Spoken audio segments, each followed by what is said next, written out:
Imagine um reino poderoso, rico e próspero, desmoronando sob o peso das escolhas de seus líderes. Em Os 5 Piores Reis de Israel, vamos explorar as vidas de Jeroboão I, Acabe, Manassés, Jeroboão II e Jeoiaquim, cujos reinados foram marcados por idolatria, tirania e desastres. Estas são histórias de ascensão e queda, onde a glória inicial rapidamente se transforma em ruína. Prepare-se para uma viagem ao coração de uma nação em crise, onde cada decisão errada dos reis levava Israel mais perto do abismo. Descubra como esses líderes moldaram o destino de um povo e as lições que suas histórias ainda têm para nos ensinar hoje. Jeroboão I, o rei que desviou o caminho. Jeroboão não nasceu para a realeza. Ele era apenas um servo habilidoso do rei Salomão, destacado por sua capacidade de liderança e vigor. O encontro fatídico com o profeta Aías mudou tudo. A visão de Aías, simbolizada pela capa rasgada em 12 pedaços, conferiu a Jeroboão um destino inesperado. Ele seria o líder das 10 tribos que se separariam do reino de Davi. Este ato carregado de simbolismo marcou o início de uma jornada repleta de desafios. A chegada de Jeroboão ao poder foi turbulenta. Com a morte de Salomão, o reino se dividiu, e Jeroboão foi chamado para liderar o novo reino de Israel. No entanto, seu reinado não seria marcado por tranquilidade. Temendo que o povo voltasse a Jerusalém para adorar no templo e, eventualmente, se reunisse a Roboão, Jeroboão decidiu erguer 2 bezerros de ouro. Ele os colocou em Betel e Dan, proclamando: "Aqui estão os seus deuses, ó Israel, que os tiraram do Egito." Essa escolha, feita em um momento de insegurança, ironicamente se tornou o alicerce da corrupção espiritual de Israel. Jeroboão estava preso em um ciclo de medo e poder. A construção dos bezerros de ouro era mais do que uma tentativa de manter o controle. Era uma metáfora para a substituição de Deus por ídolos, uma personificação da falha humana em confiar plenamente no divino. Cada bezerro era um lembrete dourado da traição espiritual, um desvio que provocaria a ira dos profetas e a contínua decadência moral do reino. Os desafios políticos e espirituais se multiplicaram rapidamente. Profetas como Aías e homens de Deus confrontaram Jeroboão, prenunciando desastres iminentes se ele não se arrependesse. Em uma ocasião memorável, um homem de Deus, vindo de Judá, profetizou contra o altar de Betel, declarando que um futuro rei, Josias, destruiria aquele lugar. A mão de Jeroboão, estendida em fúria contra o profeta, secou no mesmo instante, um ato que simbolizava sua impotência frente à vontade divina. Apenas a súplica e a misericórdia de Deus restauraram sua mão, mas seu coração permaneceu endurecido.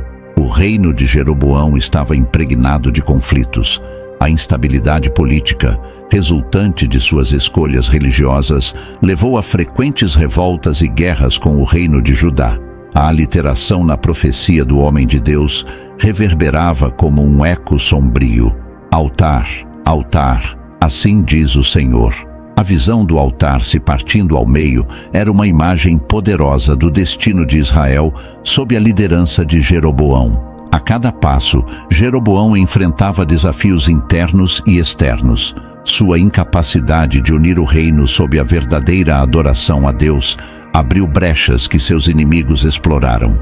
No entanto, sua história era apenas o começo. Enquanto ele lutava para manter seu reino unido através da idolatria e do medo, um novo adversário se preparava para tomar o palco. Acabe, o rei que se renderia à influência maligna de Jezabel e traria a adoração a Baal para o coração de Israel, estava destinado a seguir um caminho igualmente sombrio. A trajetória de Jeroboão, marcada por escolhas erradas e consequências devastadoras, prenunciava os desafios ainda mais profundos que Acabe enfrentaria. Assim, a história de Israel se desenrolava, com cada rei contribuindo para a complexa tapeçaria de fé, traição e redenção. Acabe, o rei que se rendeu à influência maligna. Quando Acabe subiu ao trono, a expectativa era de um reinado de estabilidade e prosperidade, mas o que se desenrolou foi uma tragédia de influência maligna e desvio espiritual. Acabe era um homem complexo, capaz de feitos grandiosos, mas profundamente marcado pelas escolhas erradas, especialmente sua união com Jezabel, a princesa fenícia devotada a Baal. Desde o início, a aliança com Jezabel prenunciava tempestades. Ao trazê-la para Israel, Acabe não apenas selou um pacto político, mas também abriu as portas para a adoração a Baal. Jezabel, uma mulher de forte personalidade e fervor religioso, logo começou a impor sua fé no novo lar. Ela construiu altares, instituiu sacerdotes e perseguiu os profetas do Senhor, mergulhando Israel em uma era de idolatria nunca antes vista. A metáfora da tempestade não poderia ser mais adequada. O reinado de Acabe foi marcado por uma verdadeira tempestade espiritual. O conflito atingiu seu auge quando Elias, o profeta de Deus, desafiou os profetas de Baal no Monte Carmelo. Esta cena é uma das mais dramáticas da Bíblia, onde a ironia divina se revela com força total. Enquanto os profetas de Baal clamavam freneticamente, cortando-se e gritando por horas sem resposta, Elias, com uma calma hipérbole de confiança, preparou seu altar, encharcando-o com água. Quando ele orou, o fogo de Deus desceu e consumiu o sacrifício, a água e até mesmo as pedras do altar, um ato que simbolizava a verdadeira potência divina contra a impotência dos ídolos. A derrota dos profetas de Baal enfureceu Jezabel, que jurou matar Elias. Acabe, preso entre sua devoção à esposa e a realidade da derrota de Baal, se viu em uma posição difícil. A personificação da influência maligna de Jezabel era visível a cada passo, enquanto ela manipulava e governava com mão de ferro, instigando o ódio contra os fiéis de Deus. Durante seu reinado, Acabe também enfrentou desafios políticos. A guerra contra Ben-Hadad, rei da Síria, foi um exemplo clássico de ascensão e queda. Apesar das vitórias iniciais que poderiam ter solidificado sua posição como um rei poderoso, Acabe mostrou fraqueza ao poupar Ben-Hadad, desobedecendo a uma ordem direta de Deus. Este ato de misericórdia mal colocada foi um prenúncio de sua própria queda. Deus enviou um profeta para declarar que a vida de Acabe seria exigida em lugar da vida de Ben-Hadad, uma sentença que pairava sobre ele como uma sombra. Mas talvez o episódio mais emblemático de seu reinado foi a história da vinha de Nabote. Jezabel, ao perceber a frustração de Acabe por não conseguir comprar a vinha, tramou um plano maquiavélico. Ela orquestrou falsas acusações contra Nabote, resultando em sua execução e na tomada da vinha por Acabe. Esta ação desumana e corrupta foi uma hipérbole de injustiça e abuso de poder, provocando a ira de Deus. Elias voltou a confrontar Acabe, profetizando a desgraça de sua casa e a morte violenta de Jezabel. O simbolismo do sangue de Nabote, clamando por justiça, era evidente. Acabe, abalado pela profecia, rasgou suas vestes e jejuou, mostrando um lampejo de arrependimento que, embora tardio, demonstrava a complexidade de seu caráter. Enquanto o reino de Acabe desmoronava sob o peso de suas próprias transgressões, os ventos da mudança começaram a soprar. O próximo capítulo da história de Israel estava prestes a ser escrito por outro rei que, embora inicialmente parecesse seguir um caminho diferente, cairia nas armadilhas da idolatria e da decadência moral. Manassés, filho de Ezequias, seria lembrado como um dos reis mais idólatras, levando o povo de Israel a um abismo espiritual ainda mais profundo. Manassés, o rei da idolatria extrema. Quando Manassés ascendeu ao trono de Judá, poucos poderiam prever a profundidade de sua queda espiritual. Filho de Ezequias, um rei conhecido por sua devoção a Deus e por reformas religiosas significativas, Manassés começou seu reinado com promessas de continuidade e estabilidade. No entanto, sua jornada logo se tornou um trágico exemplo de como um líder pode desviar-se dos caminhos de Deus. Inicialmente, Manassés parecia seguir os passos de seu pai. Ele reconstruiu as cidades fortificadas que seu pai havia perdido e restaurou o culto a Deus no templo em Jerusalém. No entanto, essa aparente devoção logo deu lugar a uma série de escolhas terríveis. Manassés começou a praticar a idolatria, erguendo altares para os ídolos em todo Judá. Ele personificava a decadência espiritual que se infiltrava na nação, uma hipérbole da desobediência e da apostasia. A influência maligna de Manassés se manifestou de maneira alarmante. Ele introduziu a adoração a Baal e a Será, construindo altares para esses deuses pagãos dentro do próprio templo de Jerusalém. A ironia de adorar ídolos enquanto ocupava o lugar mais sagrado de Judá não poderia ser mais pungente. Cada altar era uma metáfora de traição, um sinal claro de que ele havia abandonado completamente os ensinamentos de seu pai e os mandamentos de Deus. Além da idolatria, Manassés se entregou à feitiçaria, à adivinhação e à prática de magia negra, prenunciando desastres espirituais ainda maiores para seu reino. Ele fez seu próprio filho passar pelo fogo, um ato de hipérbole de crueldade que ecoava os piores momentos da história pagã. A cada passo, ele afundava Judá mais fundo na escuridão espiritual, ignorando os profetas que advertiam sobre as consequências de suas ações. O profeta Isaías, que viveu durante o reinado de Manassés, enfrentou a hostilidade do rei por sua fidelidade a Deus. Manassés, em sua arrogância e dureza de coração, mandou matar Isaías, um prenúncio sombrio da rejeição da verdade e da justiça. Enquanto o sangue dos inocentes clamava por justiça, Manassés continuava aprofundando o abismo espiritual de Judá. As consequências de suas escolhas foram devastadoras. A justiça divina não tardou a chegar. Deus permitiu que os assírios, instrumentos de sua ira, invadissem Judá e capturassem Manassés. Ele foi amarrado com ganchos de bronze, uma imagem de sua humilhação e derrota diante do Deus que ele desprezou. A captura de Manassés simbolizava não apenas a punição de um rei ímpio, mas também a restauração da justiça divina sobre um povo que havia se desviado. No entanto, mesmo na prisão na Babilônia, Manassés teve uma transformação. Ele se humilhou profundamente diante de Deus, buscando sua misericórdia e perdão. O Senhor ouviu sua súplica e o restaurou ao trono em Jerusalém. Este ato de misericórdia foi uma aliteração da graça divina, um sinal de que, mesmo nos momentos mais sombrios, o perdão e a restauração estavam ao alcance daqueles que se voltavam sinceramente para Deus.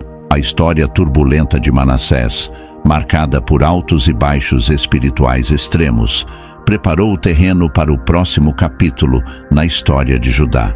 Seu filho, Amon, enfrentaria desafios semelhantes, enquanto a nação tentava se recuperar da devastação espiritual deixada por seu pai.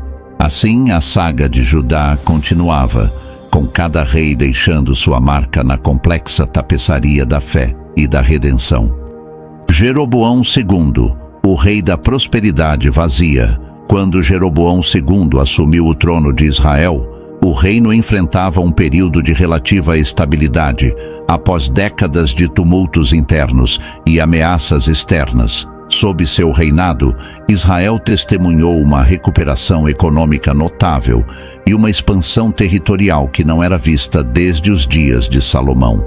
As fronteiras se expandiram, trazendo consigo riquezas e prosperidade material para a nação. No entanto, por trás da fachada brilhante de sucesso, havia uma sombra crescente de decadência espiritual e injustiça social.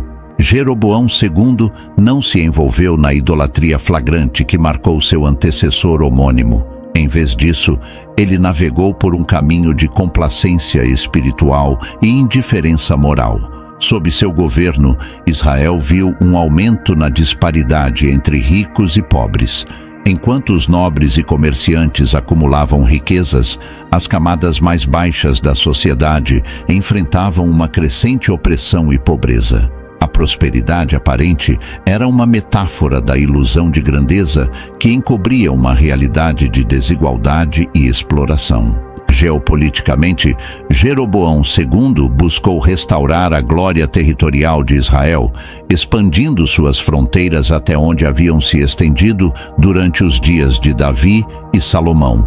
Suas campanhas militares trouxeram territórios perdidos de volta, sob o domínio israelita, alimentando o orgulho nacional e a ilusão de invencibilidade. No entanto, essa expansão territorial não era apenas uma conquista militar. Era um sinal de arrogância e excesso, um prenúncio da queda iminente. Enquanto a riqueza e o poder se acumulavam, as vozes dos profetas continuavam a soar contra a injustiça e a apostasia. Amós, um pastor do sul de Judá, ergueu sua voz profética contra as práticas corruptas de Jeroboão II e da elite governante. Ele denunciou a opressão aos pobres e a indiferença espiritual que permitia que tais injustiças florescessem. Suas palavras ressoavam como trovões, uma aliteração da justiça divina que ecoava através das estruturas de poder em Israel. A história de Jeroboão II, portanto, era uma narrativa complexa de sucesso superficial e decadência interna. Enquanto ele lidava com desafios políticos e militares, seu reinado era marcado por um vazio espiritual que ameaçava minar a própria fundação de Israel. Enquanto ele buscava manter o equilíbrio precário entre expansão territorial e justiça social, um novo rei estava destinado a surgir, enfrentando suas próprias lutas e dilemas morais. Jeoiaquim, um líder que viria a ignorar os avisos dos profetas e se afundar em um reinado de autoindulgência e corrupção, estava pronto para assumir o palco. Assim, a saga de Israel continuava, com cada líder moldando o destino da nação de maneiras que desafiavam e refletiam os valores divinos. Jeoiaquim, o rei da arrogância e autoindulgência, Jeoiaquim, filho de Josias, ascendeu ao trono de Judá em um período de grande instabilidade. Seu pai, um rei devoto e reformador, havia tentado trazer o povo de volta ao caminho de Deus, mas com sua morte, as coisas mudaram drasticamente. Jeoiaquim, diferente de seu pai, seguiu um caminho de arrogância e autoindulgência que levaria Judá ao precipício da destruição. Desde o início de seu reinado, Jeoiaquim mostrou-se indiferente às necessidades do povo e às advertências dos profetas. Sua administração foi marcada por corrupção e abuso de poder. Ele exigia impostos exorbitantes e utilizava esses recursos para construir luxuosos palácios para si, enquanto o povo sofria sob o peso da opressão.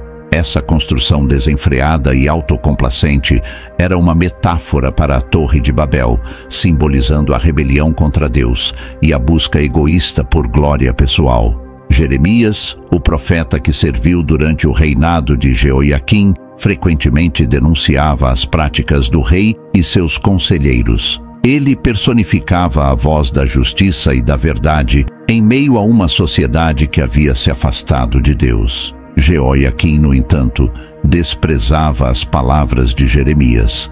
Em um ato de extrema arrogância, Jeoiaquim cortou e queimou um rolo contendo as profecias de Jeremias, simbolizando seu desprezo pela palavra de Deus e sua crença de que poderia moldar o destino com suas próprias mãos.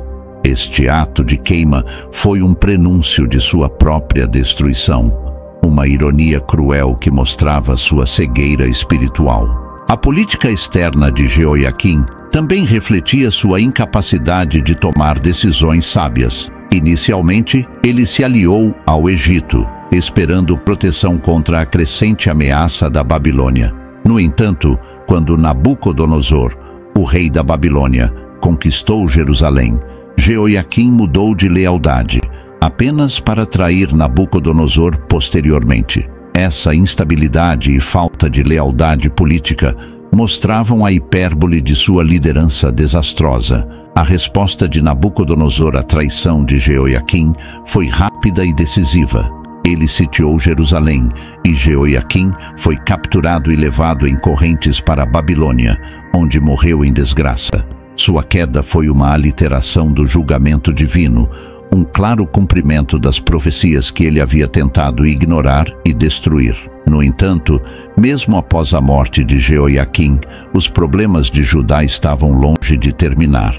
Seu filho, Joaquim, também conhecido como Jeconias, enfrentaria desafios imensos, herdando um reino à beira do colapso. A saga de Judá continuava, com a sombra da destruição pairando cada vez mais próxima. As decisões e os caminhos trilhados por cada rei moldavam o destino da nação, refletindo a complexa dança entre obediência e rebelião, fé e apostasia. Ao longo deste vídeo, exploramos as histórias fascinantes e trágicas dos 5 piores reis de Israel. Jeroboão I, cuja idolatria dividiu o reino; Acabe, que se rendeu à influência maligna de Jezabel; Manassés, que afundou Judá na idolatria e crueldade; Jeroboão II, cuja prosperidade vazia ocultava uma profunda decadência moral; e Jeoiaquim, cuja arrogância e autoindulgência precipitaram a queda de Jerusalém. Se você gostou deste mergulho na história bíblica e quer continuar aprendendo sobre os personagens que moldaram os destinos das nações, inscreva-se no nosso canal e ative as notificações para não perder nenhum vídeo. Deixe seus comentários sobre qual história mais te impactou e compartilhe este vídeo com seus amigos para que mais pessoas conheçam essas histórias incríveis. Muito obrigado por nos acompanhar até aqui. Até o próximo vídeo.